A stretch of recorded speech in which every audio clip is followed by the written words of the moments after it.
պարոն Փաշինյան, երկրում առկա է դժգոհություն այն առումով, որ ցանկանում են բավականին ստար զանգվածի բնակչություն եւ նաեւ քաղաքական կազմակերպությունների ներկայացուցիչներ ոչ ասելու միանձնյա իշխանությանը։ Այս իշխանության հանդեպ դեմ են արտահայտվել նաեւ այն կուսակցությունները, ովքեր կառավարության այս համակարգը ստեղծեցին, գրեցին, հետո ձեզ մեղադրեցին այն վայելելու առումով։ Դուք ինքներդ սկզբից ասում եք, որ դժգոհ եք այդ միանձնյա իշխանությունից։ Հիմա 7 տարի անց դուք տեսնում եք, որ երկրում առկա է միանձնյա իշխանություն։ Եթե այո, ինչ եք պատրաստվում անել ապացուցելու ձեր դեմոկրատ լինելը, բավարարելու ժողովրդի պահանջը եւ դրանով իսկ կանխարգելելու հետագա մյուս իշխանության միանձնյա կառավարումը երկրում։ Հայաստանում չկա միանձնյա իշխանություն, Հայաստանում կա ժողովրդի իշխանություն եւ ժողովուրդը իր իշխանությունը ձևավորում է ազատ ընտրությունների միջոցով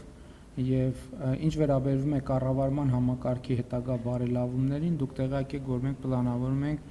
նոր սահմանադրություն առաջարկել Հայաստանի Հանրապետության ժողովրդին եւ ժողովուրդը հնարավորություն կունենա որոշում կայացնել։ Իհարկե ես արդեն առիթ ունեցել եմ ասելու, որ նոր սահմանադրությունը ընդունելիս շատ կարևոր է հաշվի առնել եւ ուշադրության կենտրոնում ունենալ պետության զարգացման եւ հարատեվության օրակարգը եւ ցանկացած սահմանադրություն պետք է պետության զարգացման համար պատշաճ պայմանական ասած աերոդինամիկա ապահովի եւ դա պետք է տեղի ունենա։ Հայաստանում չկա անձնիշխանություն, Հայաստանում կա ժողովրդի իշխանություն եւ ժողովրդի իշխանությունը անկասելի է եւ անբեկանելի եւ անքննելի է, մնացած ամեն ինչը պետք է տեղավորել այդ համատեքստում։ Պարոն Փաշինյան, դուք արդեն 7 ամիս է քաղաքական սեղանին դրել եք կաթողիկոսին հանելու հարցը,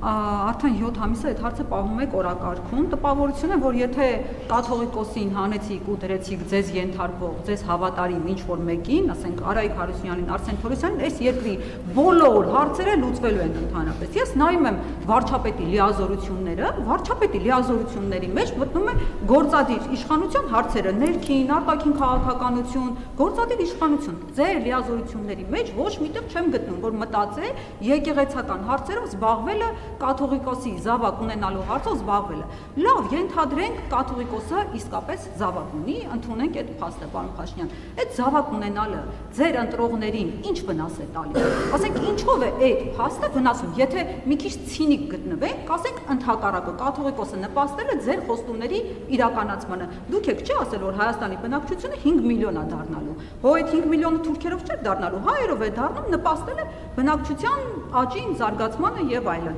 Ընդհանրապես ո՞րն է ավելի մեծ մեղք, ուզում եմ հասկանալ, զավակ ունենալն է ավելի մեծ մեղք, թե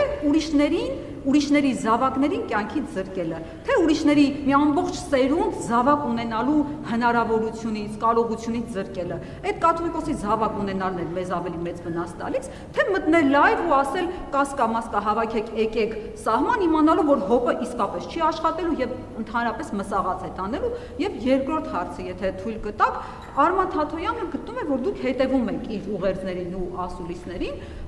ինքը օրինակ խոսեց պաշտոնյաների հայոյախոսության մասին եւ դուք ընդունեցիք էթիկայի կանոնագիր, 3 ԱԺ-ում ընդունեցիք, որ նախկին նախագահների թեման իրոք շատ եք արդեն դրել վերցրել, այդ օրակարգը արդեն բան է,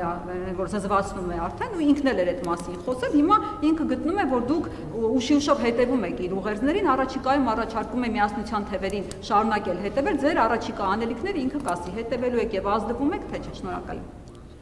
Ես ակնկալիք չունեմ, որ հայաստանյան առաքելական եկեղեցին ունենա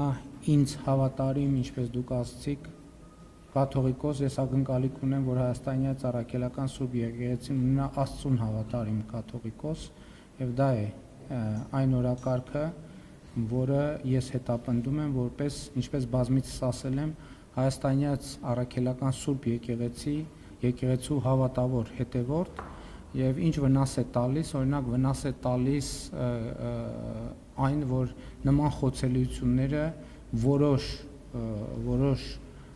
մարդկանց, օրինակ այդ թվում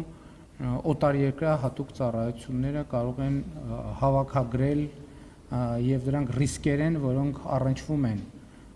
պետական անվտանգության հետ եւ պետությունը պետքա այդ ռիսկերի նկատմամբ շատ ուշադիր լինի, ինչ վերաբերվում է ձեր մյուս հարցին, ես գիտեք ինչ, մեկնաբանելու շատ բան չեմ տեսնում, բոլորին հաջողություն եմ մաղթում։ Հաջորդ հարցը Սիմոն Սարգսյան Շնորհակալություն, պարոն Փաշինյան, անդրադառնանք 2019 թվականին ԵԱՀԿ Մինսկի խմբի համանախագահների առաջարկին, այդպիսի տպավորություն է, որ միայն այն պատճառով, որ վերնագիրը եղել է Հայաստանի Հանրապետության նախագահին, ոչ թե վարչապետին, իդեմս ձեզ դուք մերժել եք բանակցել, գուցե բանակցեիք եւ դրա արդյունքում չլիներ 20 թվականի պատերազմը եւ ունենայինք Արցախ։ Գիտեք, մենք երբեք չենք հրաժարվել բանակցել։ Երկրորդը վերնագրի պատճառով ես այդ հատվածը ընդգծում եմ ցույց տալու համար, թե դա ինչ փաստաթուղթ է եւ ինչ բովանդակություն ունի։ Ես էլ եմ ասում, այդ փաստաթուղթը ձևավորվել է այն գործընթացում, երբ որ ինձ անհրաժեշտ է եղել, այդ թվում համանախագահների ամփոփ տեղեկատվությունը, թե ինչ բովանդակություն է գեներացված բանակցային գործընթացում։ Շատ կարևոր է արձանագրել, որ այդ փաստաթուղթը ոչ թե ձևավորվել է իմ վարած բանակցությունների արդյունքում, հասկանում եք, այս շատ կարևոր նրբություն է, որտեղ ես այդ ընթացքում դեռևս իմ շփումներում շարունակել եմ գտնվել տեղեկատվության հավաքման փուլում, թե ինչա տեղի ունեցել եւ ինչա տեղի ունենում բանակցային գործընթացում։ Եվ այդ փաստաթուղթը ներկայացվել է որպես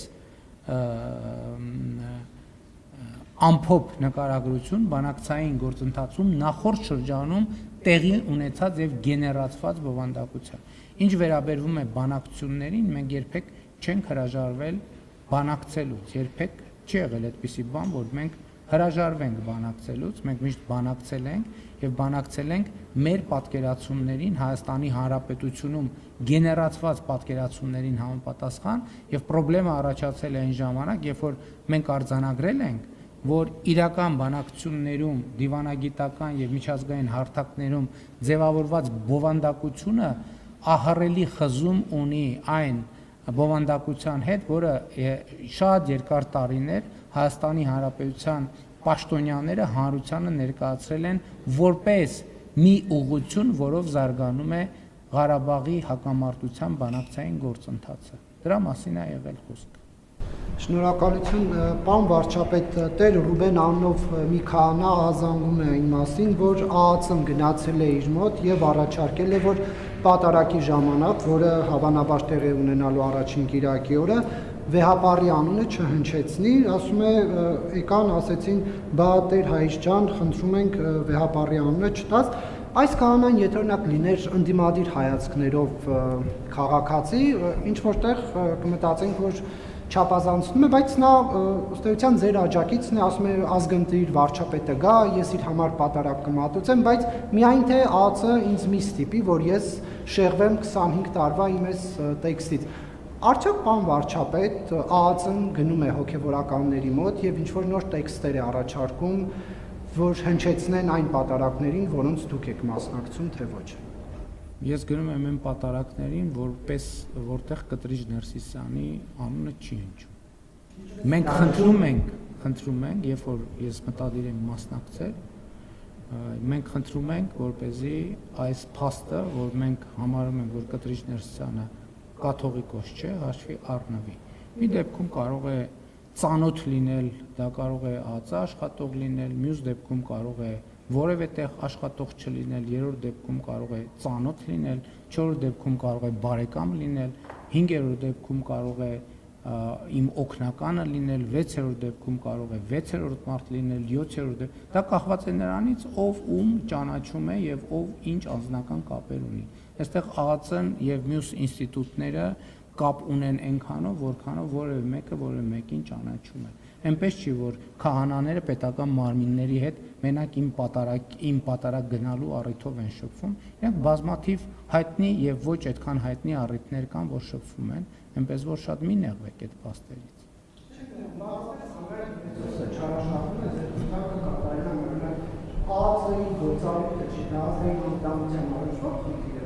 Գիտեք, ցանկացած տեղ, որ ես գնում եմ պատարակի,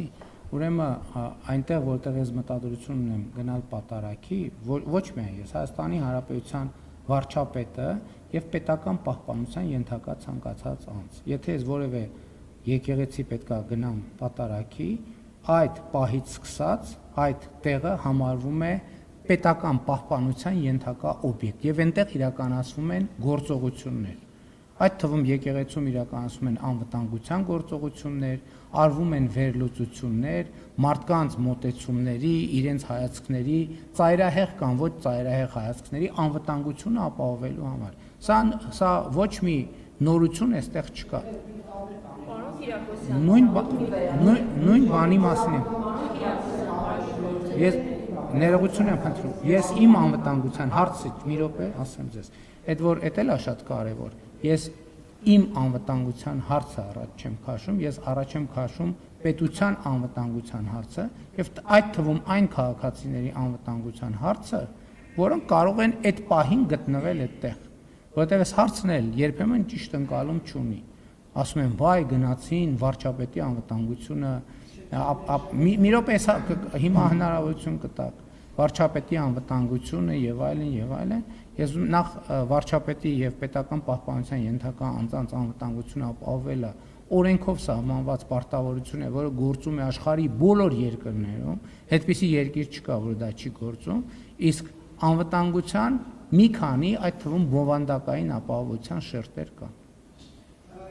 Եվ հաջորդ հարցը Միքայելը Թող տա։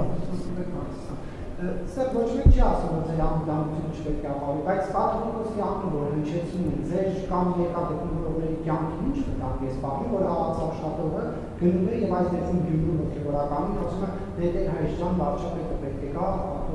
կաթողիկոսի անունը իդուր։ Սա ինչպես է կտանգում ձեզ։ Որովհետեւ Կտրիչ Ներսիսյանը սպառնալիք է Հայաստանի պետական անվտանգությանը։ հաջորդ հարցը Միքայելը Պարոն վարչապետ, քանի որ օրերս հրապարակվեց էթիկայի կանոնագիրքը քաղաքացիական պայմանագրի, մի հարց եմ ձեզ ուզում տալ։ Արդյոք այդ կանոնագրքի հրապարակումից հետո հաջորդ խորհրդարանական շրջանում 2026 թվականի ձեր կողքին կհայտնվեն օրինակ քաղաքացու վրա թքած Ալեն Սիմոնյանը, ազգային ժողովում իրար վրա շիշ շպրտած ու հայհոյած падգամավորները, ֆինանսների նախարար Վահե Հովհաննիսյանը, ով անցնում է քրեական գործով, որովհետև վերջինս պայմանագրեր է կնքել իր հետ փոխկապակցված առանձնատան հետ։ Երևանի քաղաքապետ Տիգրան Ավինյանը ու մորոք Անիֆի միլիոնները, միլիարդները հոդս են ցնդել։ Գյումրիում գինովցած մանդատաթող եղած նախկին падգամավորը, ով եւս առաջադրվել է, Արփի Դավոյանը, ով օրինակ նախկին դեպքերով անցնում է քրեական գործով, ԱԺ-ում լեզու եւ ականջ կտրող Արթուր Հովհաննիսյանը, Ժաննա Անդրեասյանը ու մորոք համալսարաններում կոռուպցիոն սխեմաներ են տիրում։ Նրանք գալու են ձեր հետ հաջորդ խորհրդարան։ Հիմա գիտեք, ասենք ենթադրենք տպավորություն է, որ դուք դատավոր եք եւ դատավճիռներ եք կարդում, իմ ասում եք անցնում են քրեական գործով։ Ով ինչ քրեական գործով անցնում։ Արփի Դավոյանը ինչ քրեական գործով անցնում, որ Ինչ պաշտոնական։ Նախորդ անգամ իվճալոս դուք չէիք, որ պետքա գրավոր հարցում ուղարկեիք։ Ազգային ժողովում դուք ինձ հարց տվեցիք, ասցի գրավոր հարցում ունեք սննդի անվտանգության տեսչությանը։ Դուք ասցիք այո ունենք, որից հետո մի րոպե սպասեք, ձեր հարցին պատասխանը։ Ես ձեզ հարցրի ունեք արդյոք գրավոր հարցում, դա տեսախցիկների առաջ է, չէ՞, հրապարակվել, ասցիք այո, ասցի շատ լավ, մենք կգնանք գրավոր հարցումը կվերցնենք եւ ձեզ կպատասխանենք։ Մենք եկանք եւ պարզվեց, որ գրավոր հարցում դուք չունեք։ Ես որովհետեւ այդ տեսեք դուք կիլոմետրերի ճշգրտության հարց ունեք ձեր հարցերում, երբ որ ձեր հարցերը կլինեն այնքան ճշգրիտ, ինչպիսի ճշգրտություն դուք ակնկալում եք ուրիշներին, այդ ձեր հարցերին այդ ճշգրտությամբ կպատասխանեմ։ Ես ուզում եմ ասել, ձեր հարցը ինքնին, ինչպես նախորդ հարցը, այս հարցը ավելի ճշգրտությանից այնքան մեծ շեղումներ ունի, որ ցանկացած ձևի արձագանքը ձեր հարցին կնշանակի, որ ես արդեն ընդունեցի ձեր բարձրաձայնած բովանդակությանը։ Հետևաբար, քանի որ ձեր բարձրաձայնած բովանդակությանը ճշգրտության ահավոր մեծ շեղում ունի, ես ձեր հարցին չեմ պատասխանի։ Իսկ Հայաստանի Հանրապետության հերթական խորհրդարանական ընտրություններում քաղաքացիական պայմանագիր կուսակցության համամասնական ցուցակի ձևավորման ընթացակարգը հրապարակված է եւ բոլոր հետագա ընթացակարգերի վերաբերյալ կտրվի լրացուցիչ տեղեկատվություն։